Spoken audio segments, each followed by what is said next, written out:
ম্যাচের 56 মিনিটে মাত্র একটা বদল, তাতেই অলিম্পিক্স হকিতে আর্জেন্টিনার বিরুদ্ধে ড্র করল ভারত। 2016 সালের সোনাজয়ীদের থেকে কেড়ে নিল পয়েন্ট। একই সঙ্গে কঠিন গ্রুপে বাঁচিয়ে রাখল ভারতের আশা। ম্যাচের শেষ মুহূর্তে গোলকিপারকে তুলে নিয়ে সাধারণ খেলোয়াড়কে নামানো হলো। তারপরেই সমতা ফেরাল ভারত।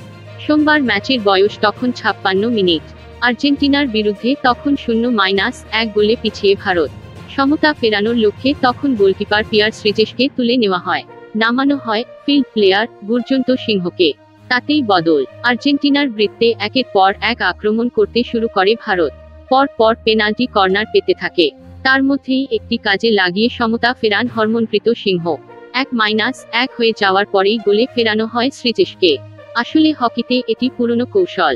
একজন খেলোয়াড়কে যতবার খুশি বদল করা যেতে পারে। গোলকিপারের নির্দিষ্ট সীমাবদ্ধতা রয়েছে, বাকিদের থেকে খেলার সরঞ্জাম বেশি পড়া তো রয়েছে, একটি নির্দিষ্ট জায়গার বাইরে বেরোতেও পারেন না তিনি। গোলকিপারকে তুলে নিয়ে সাধারণ খেলোয়াড়কে নামালে তিনি মাঠের যে কোনো জায়গায় যেতে পারেন, যে কোনো ভূমিকা পালন করতে পারেন। ফলে কোনো দল আক্রমণের সময় বাড়তি সুবিধা পেয়ে যায়।